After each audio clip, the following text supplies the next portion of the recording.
হচ্ছে, কিন্তু আমাদের প্রোগ্রাম তো করতে হবে। সকলের কাছেই এজন্য একটু সময় চেয়ে নিচ্ছি। এখন আপনাদের সামনে কথাবার্তা রাখছেন SB11 মেদিনীপুর টিমের সম্মানীয় ক্যাপ্টেন মহাশয় সাহিবদা। ধন্যবাদ দাদাকে, যিনি সুন্দরভাবে আজকের এই অনুষ্ঠান সঞ্চালনা করে চলেছেন। আজকের এই অনুষ্ঠানে যার উদ্যোগে এই অনুষ্ঠান, যার প্রচেষ্টায় আজকে আমরা সকলে এখানে একসাথে সমবেত হয়েছি, সেই বাঙালির প্রিয় ফুটবল চ্যানেলের যিনি কর্ণধার বরকত ভাই, তাকে অন্তরের অন্তঃস্থল থেকে ধন্যবাদ। কারণ তিনি আমাকে এত সুন্দর একটা দিনের সাক্ষী করতে চলেছেন, এত একটা সুন্দর মুহূর্তের সাক্ষী করতে চলেছেন, যেটা আমি আমার বাড়িতে বসে কোনোদিন পেতাম না। তার জন্য আগে প্রণাম জানাই, ধন্যবাদ জানাই। আজকে উপস্থিত আছেন আমার দাদা, যিনি পূর্ববর্তী বক্তা, এত সুন্দর বক্তব্য রাখলেন। আপনারা অধিকাংশ মানুষই যার খেলা দেখবার জন্য, যার টিমের খেলা দেখবার জন্য অধীর আগ্রহে ওই বাঙালির প্রিয় ফুটবল খেলার ফেসবুক চ্যানেলের দিকে নজর রাখেন কিংবা মাঠের দিকে অগ্রসর হন। সেই কাজল 11-এর কাজল দা, আমার শ্রদ্ধেয় দাদা, আমার ভালোবাসার দাদা, আমার প্রাণের দাদা আমাদের মধ্যে উপস্থিত আছেন এইখানকার এলাকার বিশিষ্ট জনেরা, অনেক গুণী মানুষেরা উপস্থিত আছেন। আমি কারোর নাম এখানে ঠিক জানি না, তাই ক্ষমা চেয়ে নিচ্ছি, আমি নাম উল্লেখ করতে পারছি না।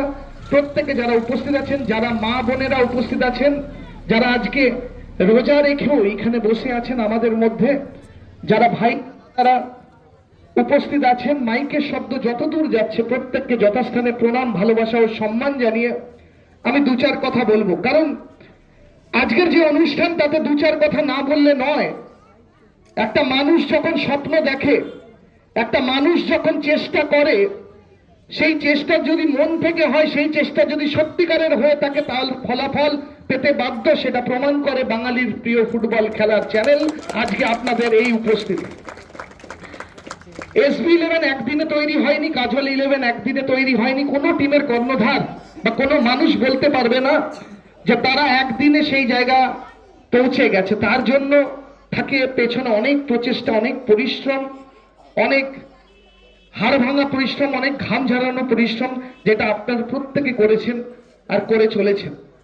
আপনাদের শুধু এটুকু বলবো, যে মানুষটা আজকে এখানে এই উদ্যোগ নিয়েছে এবং যাদেরকে একসাথে একই ছাদের তলায় আনতে পেরেছে, সেটা সেই প্রাচীন কাল থেকে আজ অব্দি, দাদা একটু আগেই বললেন, সমস্ত ধর্মের মানুষেরাই বলেছেন মানবতার কথা, মানব সেবার কথা। সেই কথাই, সেই চেষ্টাই তিনি করেছেন।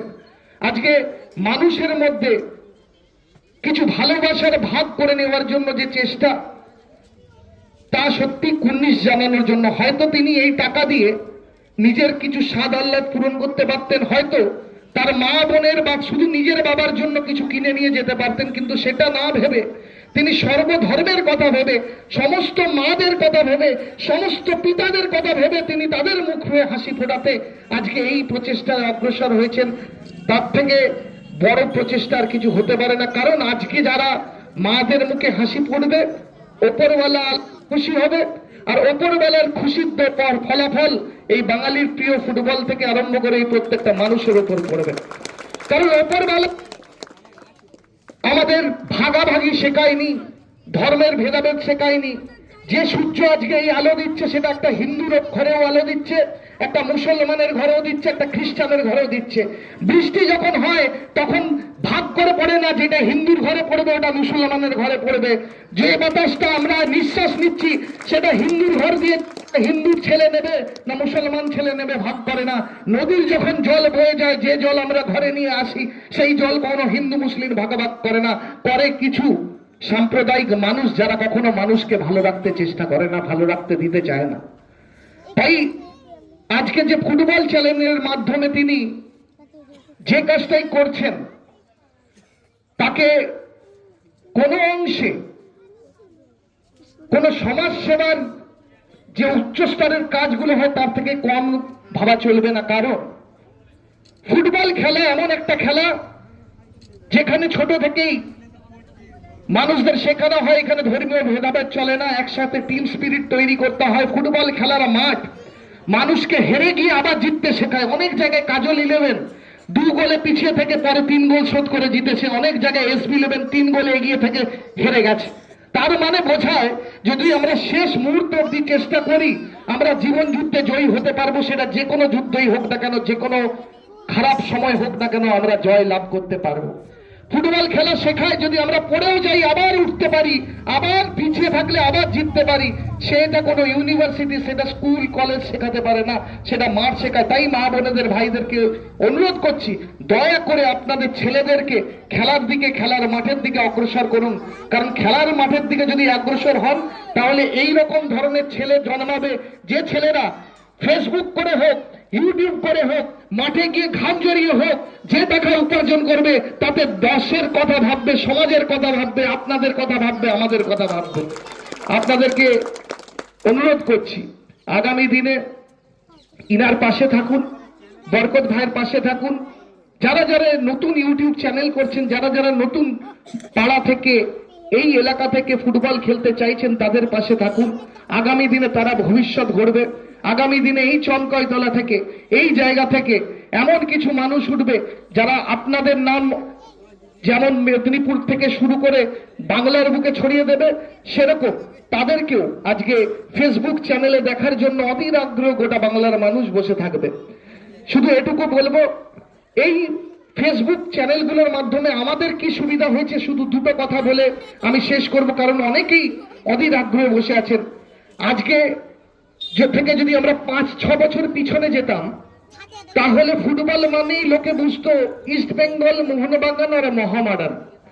কিন্তু আজকের দিনে এই ফেসবুক চ্যানেলগুলোর মাধ্যমে আমি বুক চিপিয়ে বলতে পারি, হয়তো মোহামেডানের কে প্লেয়ার সেটা চিনবে না, হয়তো ইস্ট বেঙ্গলের কে প্লেয়ার সেটা চেনে না, হয়তো মোহনবাগানের কে প্লেয়ার চেনে না, কিন্তু কাজল 11-এর কে প্লেয়ার সেটা চেনে, এসবি 11-এর কে প্লেয়ার সেটা চেনে।